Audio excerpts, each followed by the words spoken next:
So our next honorary degree recipient is also our commencement speaker. So let me invite Mr. Kristian Andersen to the podium where we'll confer the degree.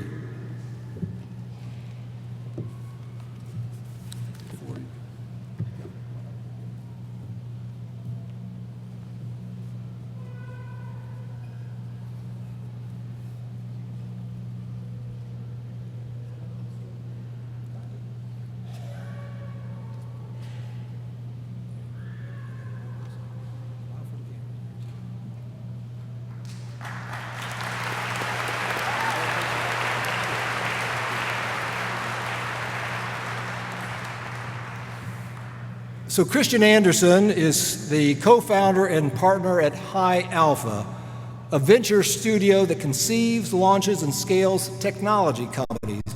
Prior to High Alpha, Kristian founded Studio Science, a leading design and innovation tech consultancy that he sold to an investment group in 2019.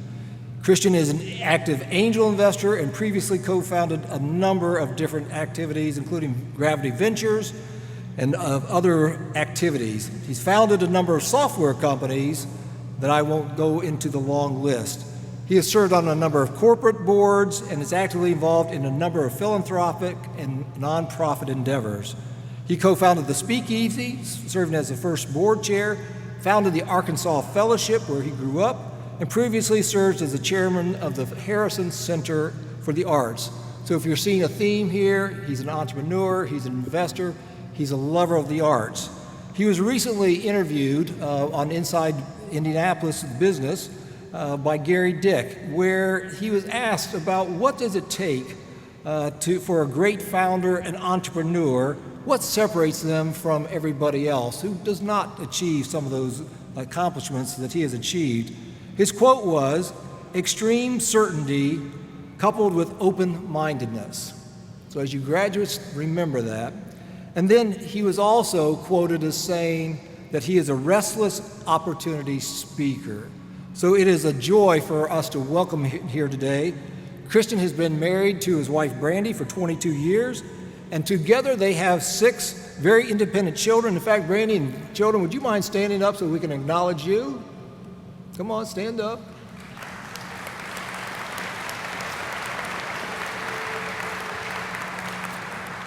He prioritizes his faith, his family, and is passionate about Indianapolis, entrepreneurship, design, conservation, and a variety of outdoor pursuits, especially those that involve fly rods or camouflage. You have to look at his social media to figure out that. So, Kristian Andersen, faithful Christian witness, long-standing servant leader, and loyal friend of Anderson University, we proudly confer upon you this degree of Doctor of Business. Please welcome Kristian Andersen.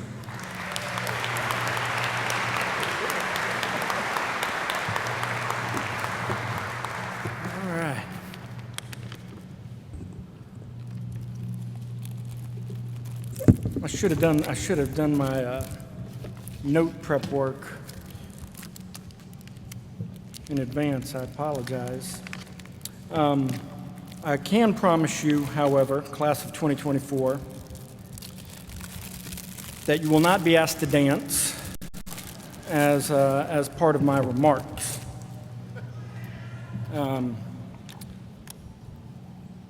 Pastor B is something else. That was high energy. You should have gone after me, but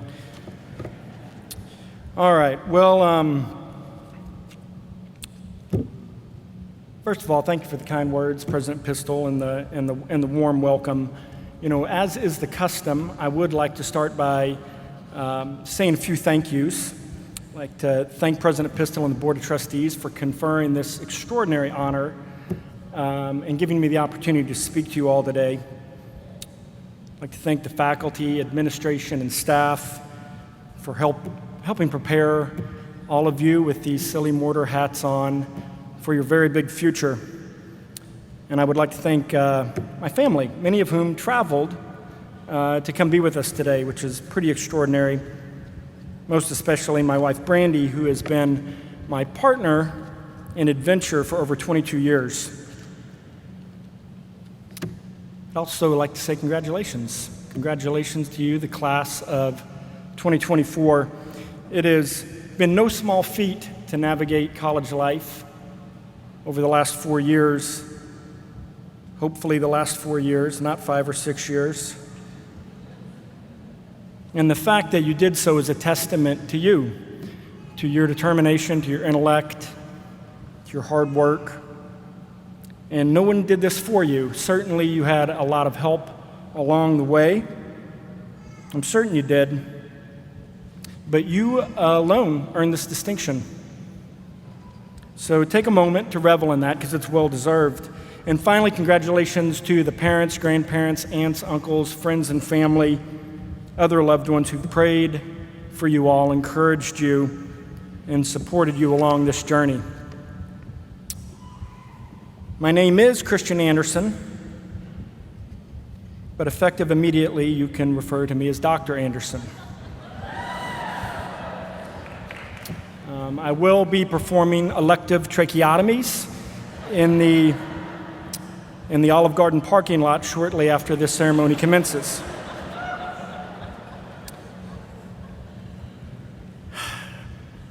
I was going to tell some funny stories about my time at AU, but I'm not going to do it. I want to be brief. You know, there's kind of a tired trope you'll hear a lot at like dental conventions where the last speaker of the day will say something self-deprecating like, I'm going to make this quick because I know I'm the only person standing between you and the cocktail bar. But I don't want to be the only person standing in between you and the rest of your life. So let's get started.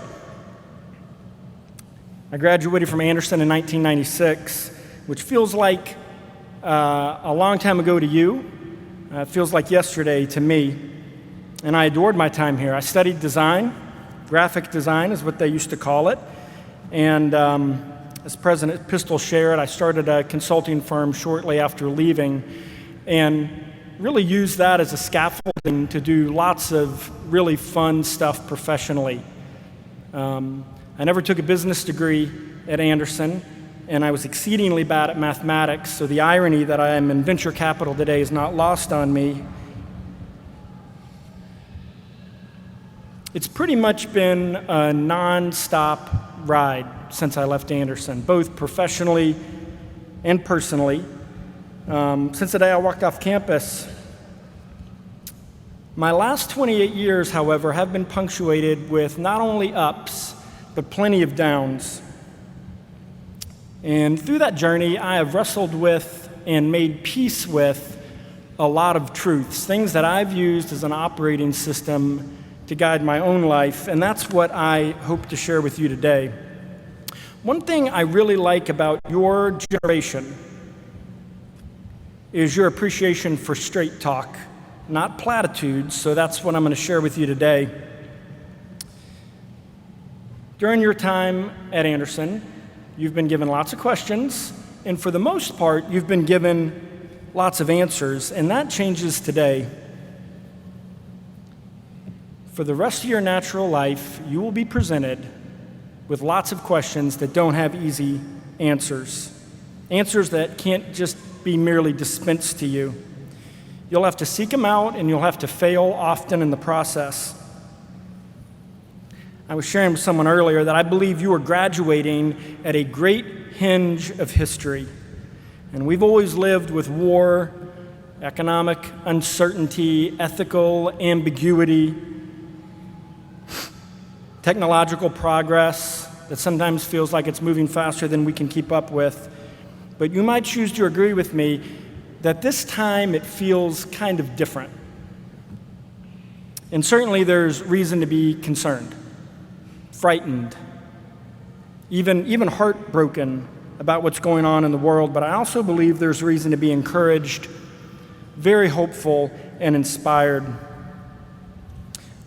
Opportunities to shape our world and live a life of meaning, and for you to be an active participant in the redemption of our world.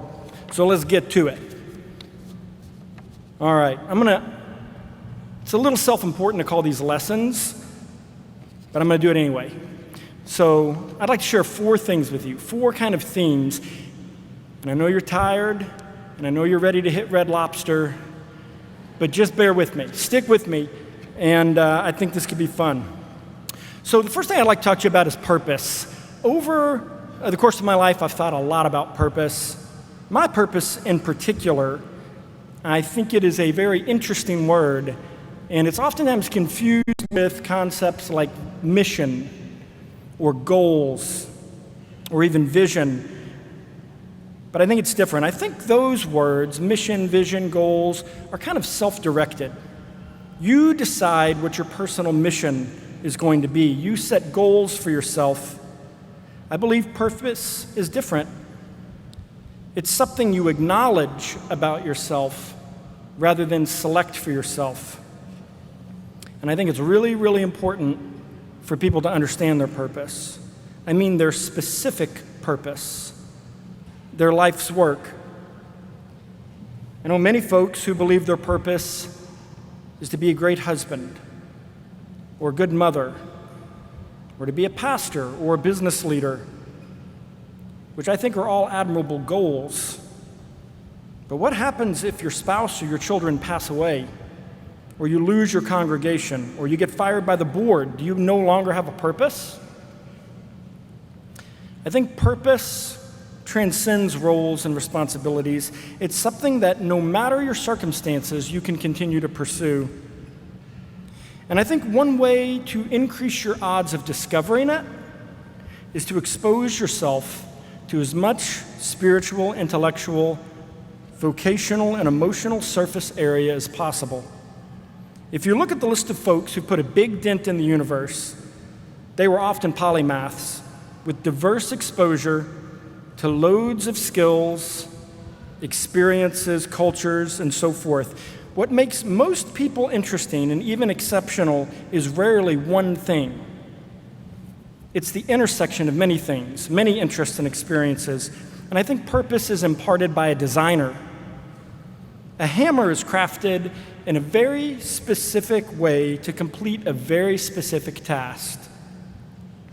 You can use a hammer to kill somebody. You can use a hammer to flatten a turkey schnitzel. But it's not what it was designed for.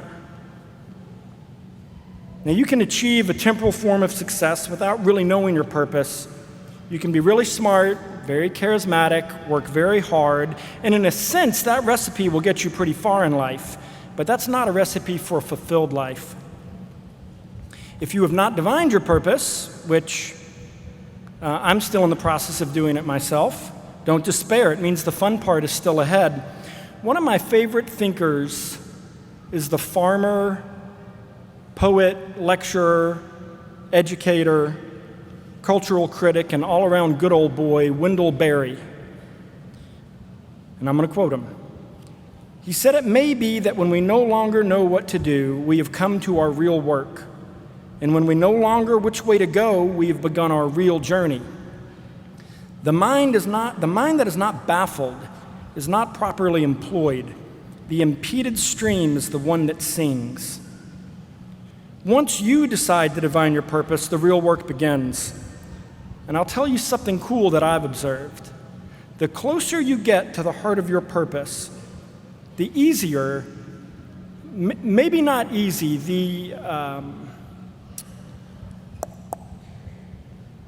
more sure you'll be that you're on the right track. It's a little bit like those merry-go-rounds you play on as a little kid in the playground, the ones that when you're on the outside, the centrifugal force tries to throw you off, but the closer you get to the center, the easier things become. It becomes self-reinforcing. So number one, don't wait till you're 49 to figure out what your purpose is. The second thing I'd like to share with you, let's call it advice, is do not follow your passion. One thing that's always troubled me is when I hear folks tell young people to follow their passion. I mean, it puts me on full tilt when I hear people say that. Now, if people had a right understanding of the word passion, it wouldn't bother me. Most people throw the word around assuming it means something like do what you love, do what makes you happy, do what makes you feel good. You know, the word is derived from the Latin root passeo. You know what that means? Any divinity people, Bible scholars out there, remember their Latin? It means to suffer. That's why it's called the Passion of the Christ. It's the literal suffering of Christ. So if what we really mean by follow your passion is follow your suffering, then I'm in violent agreement with that counsel. I'm on board with that. What it means is we get to choose, in some cases, what we suffer for. You've heard the quote, "Do what you love and you'll never work a day in your life." That is not true. Excellence requires a tremendous amount of hard work. It involves suffering. You will not always love it, especially when you're walking through it. But if you're willing to aggressively confront the suffering in your lives and the lives of those around you, you can accomplish tremendous things. To confront it not with bitterness, but with the expectation that something wonderful might exist on the other side. Rather than running from it or numbing it or ignoring it altogether. Trust me, I have some experience here. It does not go away on its own. Your own suffering may disappear for a season, but unresolved, it will return in an even more malevolent form. And there is a lot of unbidden suffering in the world, much of it inexplicable and evil. But there is another type of suffering. It's the suffering we willingly choose. It's the suffering that we step into with our eyes wide open. And it presents us an opportunity to choose what we want to suffer for. I'll ask you to indulge me one more time with a brief digression, because I think it's instructive in this point. Are you all familiar with the concept of type 1 and type 2 fun? Type 1 fun. It's fun while it's happening. Binge watching Modern Family, eating cake, riding a roller coaster. Type 1 fun feels kind of fun while you're doing it. But no one ever sits around 10 years later with their old friends and says, "Do you remember how much fun we had eating that cake back in 24? Type 2 fun, it's fun after it happened. It's the camping trip where it rained the entire time. It rarely feels like fun while it's happening. It usually feels either boring, terrifying, or just disappointing. But years later, it'll become a regular part of your storytelling repertoire. It becomes a great memory. It's kind of how suffering works. It doesn't feel good while it's happening. It's actually the whole point of suffering. Grace, growth, and grit don't come cheap. But when you're through it and you look back on the suffering, you'll find the fruits. So my admonition to you is choose what you're willing to suffer for wisely. My third lesson, it's about courage. During Alexander Solzhenitsyn's 1978 commencement address, which is pretty meta, at Harvard University, he said, "A decline in courage may be the most striking feature that an outside observer notices in the West today. The Western world has lost its courage, both as a whole and separately, in each country, in each government, in each political party, and of course in the United Nations. Such a decline in courage is particularly noticeable among the ruling and intellectual elites, causing an impression of a loss of courage by the entire society. Must one point out that from ancient times, a decline in courage has been considered the first symptom of the end." Yikes. So how do we cultivate courage? Well, I think we are rightly concerned with human rights, which seems a relatively relevant topic today. I would encourage us to think even more about human responsibilities. We have a responsibility to be courageous. If I can quote Solzhenitsyn again, in his masterwork, The Gulag Archipelago, he says, "Live not by lies." It ain't easy, but don't lie. Don't lie to others, and most assuredly, don't lie to yourself. But it also really means don't be complicit in lies, in supporting falsehoods, in going along to get along. It's on our nature to not want to stray from the herd, to not want to be ostracized, to not set out on our own and deal with the attendant risks. But true courage is, in fact, the willingness to accept all of the above. Zebras possess a characteristic referred to as herd camouflage. To humans, a zebra's stripes stick out like a sore thumb. So it's hard to imagine that those stripes actually serve as camouflage. Zebras usually travel in large groups in which they stay very close to one another. Even with their camouflage pattern, it's highly unlikely that a large gathering of zebras would escape the notice of a lion. But when all the zebras keep together as a big group, the pattern of each zebra's stripe blends in with all of the stripes of the zebras around them. This is confusing to the lion, who sees a large moving striped mass instead of many individual zebras. The lion has trouble picking out any one zebra, and so it doesn't have a very good plan of attack. That's kind of how humans are wired to behave when it comes to not wanting to stand up or stand out to cultural, political, economic, or spiritual lies. We use herd camouflage to blend in and not stand out, to protect ourselves from mockery and castigation. But of all the lies you will be forced to confront, the most insidious are the lies that we believe to be true. To that I would say, beware of any truth that flatters your own prejudices. If you choose to live not by lies, you will be called, or at least thought of, as a fool, and you need to get okay with this.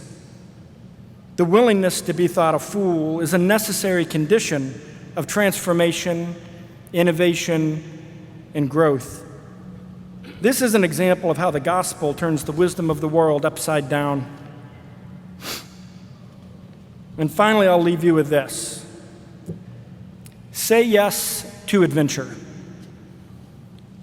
I'd like to offer up that a life of saying yes to adventure is far, far better than a life focused on the pursuit of happiness. The operative word in this sentence isn't adventure, however, it's the word yes. My charge to you is to make the decision today to become a default yes person. And it's much harder than it appears at first blush, because yes is playing offense as opposed to no, which is playing defense. Defense may win championships, but it's not a recipe for a fruitful life. When you say yes, you're playing offense. It's the difference between sprinting forward, being on the balls of your feet, versus being on your heels and falling backwards. And it takes practice in the aforementioned courage. If you complete an internet search for advice on getting ahead, alongside advice to make your bed, exercise, take cold plunges, drink less caffeine, and meditate, you'll almost certainly find the admonition to say no, to focus, to cut out distractions. Frankly, in 2024, it's not fashionable to say yes. But saying yes allows you to dance with the unknown. When we say yes, we are willingly engaging with uncertainty. We step into a stream of boundless potential and possibility. And this is the wellspring of creativity and opportunity. When you say yes, everything is possible. Nearly every good thing that's happened to me in my life has been, at least in part, a result of me saying yes to answering a call, even when, or even especially when, I didn't know where it would lead. Obviously, there's some selection bias here, and I acknowledge that. But even with that caveat, the richest experiences, the most beautiful relationships, and the most exciting business endeavors I've embarked on have been a function of saying yes. So there you have it.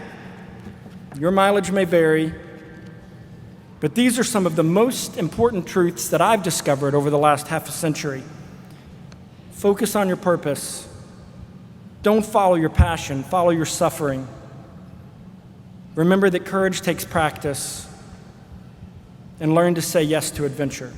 Ladies and gentlemen, it's been an honor and a pleasure to deliver this address to you. Life awaits, so let's get started. Thank you.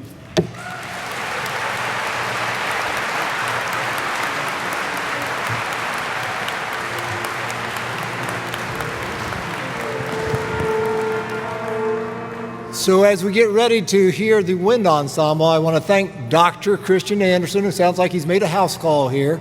Thank you for your words of wisdom, your insight, and your experiences that you've imparted with all of us today.